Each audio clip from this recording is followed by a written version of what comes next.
Baik,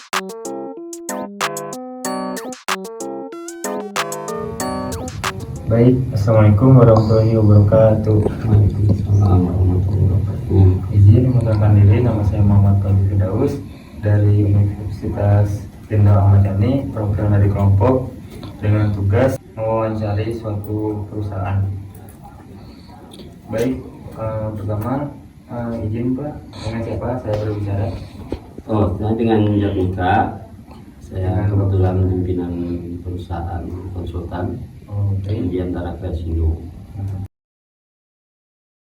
Perusahaan ini bergerak di bidang apa Pak? Kita bergerak di bidang konsultan.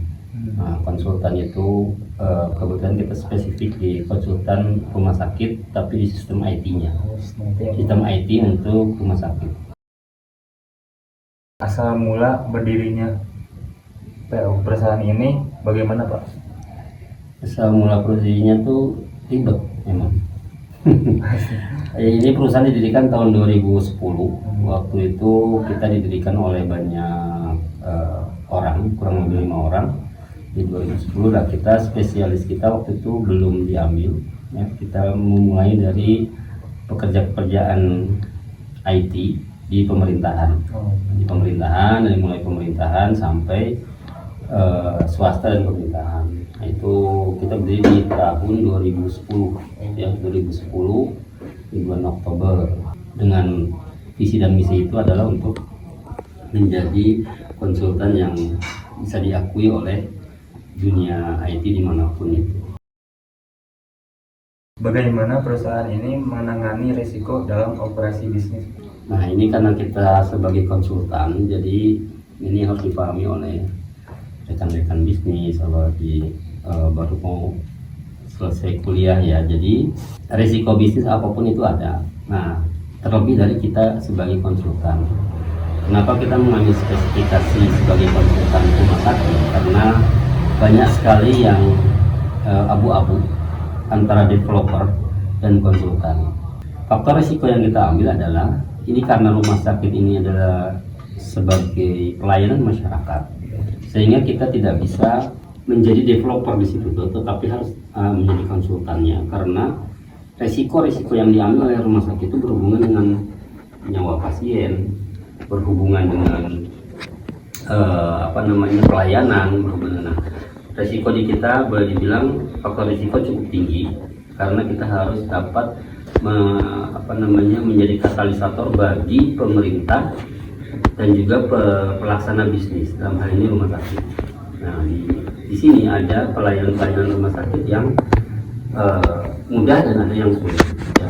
Memang di rumah sakit juga ternyata tidak mudah, makanya kami mengambil spesialis. Ya. Dan spesialis bukan developer, karena risikonya tinggi. Jadi kami harus mengetahui namanya kebijakan pemerintah yang berlaku, karena kebijakan pemerintah.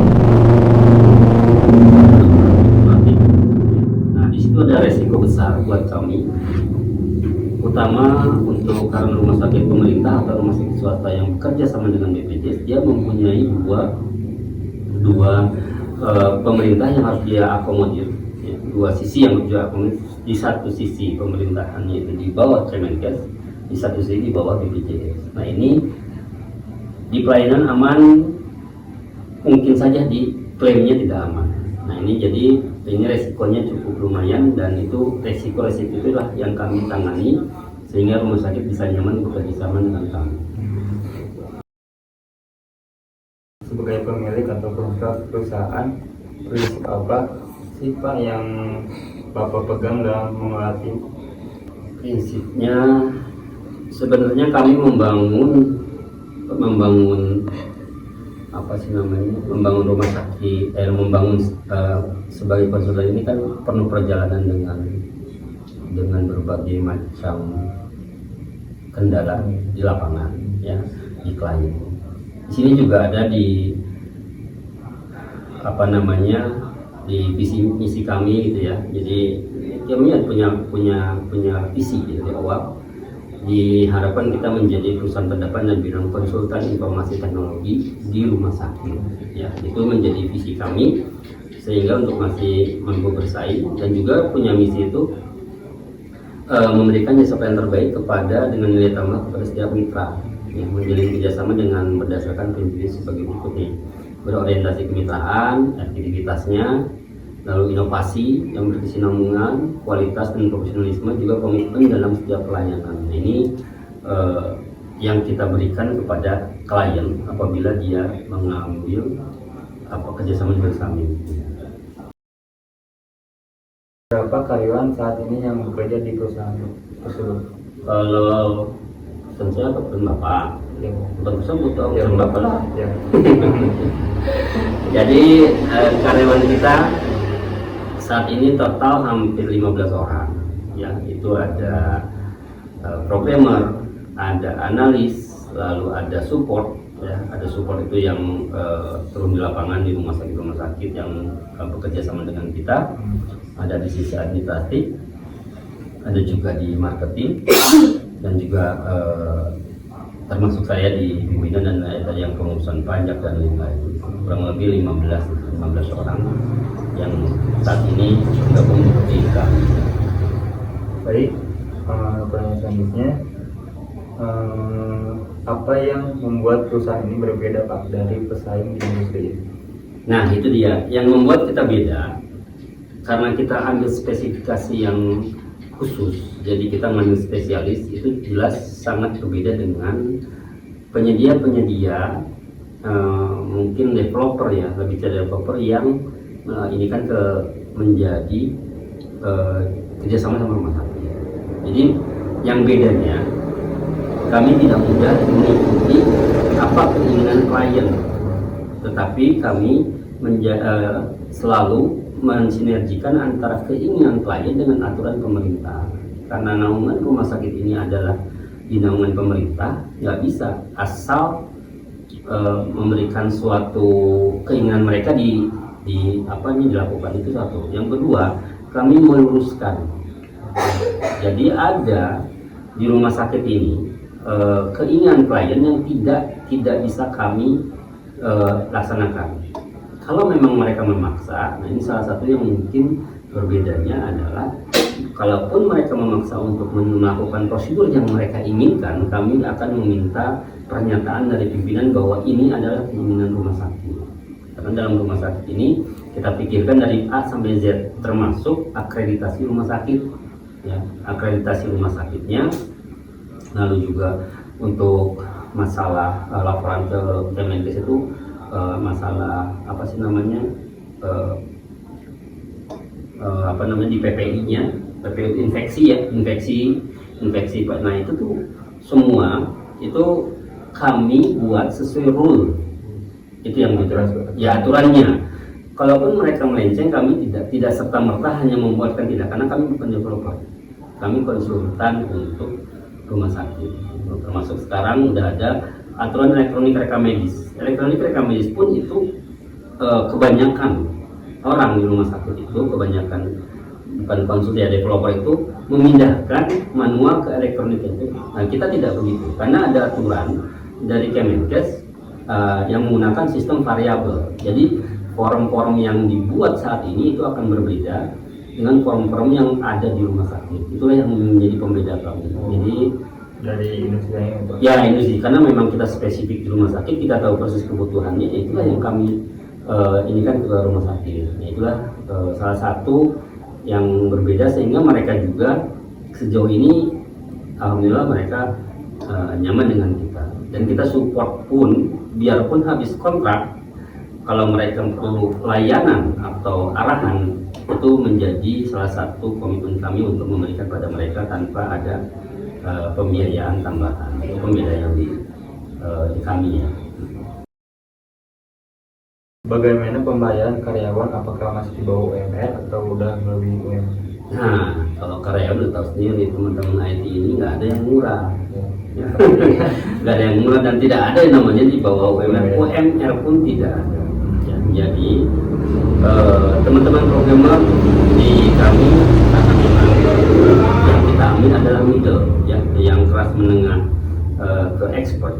Jadi tentu itu nilainya kalian udah bisa tahu kan berapa nilai teman-teman di situ, dan dengan nilai tersebut kita out mereka bisa bekerja hampir 24 jam. Jadi tidak ada yang kerja dengan UMR 24 jam, nggak akan ada. Ya, pasti. Nah, jadi kami sudah pasti di bawah, di atas. Nah, makanya kami tidak terlalu banyak banyak pegawai, tetapi kualitas pegawai di kami yaitu yang bisa mumpuni untuk kebutuhan klien. Plan kedepannya apa sih, Pak? Untuk kedepannya buat perusahaan Bapak? Ya, kalau plannya sih kita banyak ya. Dari sisi analisa kami kurang lebih udah 10 hampir 2010 sekarang hampir 15 tahun ya. Ya, pada 2015 tahun itu kita menganalisis sampai 2018 kami memposisikan spesialis karena ini spesialis itu tidak mudah. Perusahaan IT ngambil spesialis itu tidak mudah ya. Nah, biasanya palu gada ya. Pokoknya klien mau apa kita buatin. Nah, itu salah satunya. Kenapa? Karena kita punya visi dan misi yang jauh ke depan. Ya, dimana industri rumah sakit ini akan terus berkembang dan inovasi-inovasi yang dibutuhkan oleh rumah sakit itu sangat dibutuhkan dari kami sebagai konsultan. Jadi kedepannya kami tetap akan berorientasi kepada sistem rumah sakit yang akan terus mengikuti kebijakan pemerintah. Salah satunya kan Satu Sehat lah, BPJS yang kris lah dan segala macam itu. Nah, kami ke depan seluruh kebijakan pemerintah insya Allah akan kami akomodir secara bertahap. Ya, jadi tidak keluar dari koridor itu. Dan ya, salah satu hal yang kami inginkan bahwa mitra-mitra kami bisa berdiri sendiri, tidak tergantung kepada kami. Itu salah satu menjadi target kami, sehingga mereka itu akan ketemu lagi bila habis kontrak itu hanya akan menemukan itu inovasi-inovasi baru gitu. Itu ke depan, itu rencana ke depannya begitu, karena PR-nya masih banyak dengan ribuan rumah sakit yang ada di Indonesia, kurang lebih dari 3.000 rumah sakit tipe D sampai tipe A. Itu banyak banget, terutama di Indonesia bagian timur, bagian tengah mereka masih belum tersentuh oleh teknologi. Sedangkan itulah menjadi target-target kami, makanya klien-klien kami jarang ada di sini. Makanya di sini nggak kebagian. Tantangan. Ya, jadi kami kayak di Ambon ya, kita proses di Ambon, proses di Maluku, Gorontalo, kemarin di Medan. Nah, karena mereka lah yang membutuhkan. Nah, kebanyakan mereka itu tidak asal membuat tidak ikutin aturan. Nah, itu jadi ke depan kami inginnya pun ada mitra-mitra di daerah itu mereka menjadi mitra kami yang mereka perpanjangan tangan dari sistem rumah sakit kita ya. Jadi kalau brandnya kita Medmedica gitu. Jadi memang spesial dan orang-orang di dalamnya termasuk orang rekomendis, orang segala macam itu 15 orang itu hampir expert ya, semuanya di bidangnya masing-masing. Gitu. Itu mungkin yang ini. Ada lagi pertanyaan? Sudah cukup, Pak, paling itu saja. Baik, paling sekian dari wawancara saya dengan Bapak. Wassalamualaikum warahmatullahi wabarakatuh. Waalaikumsalam warahmatullahi wabarakatuh.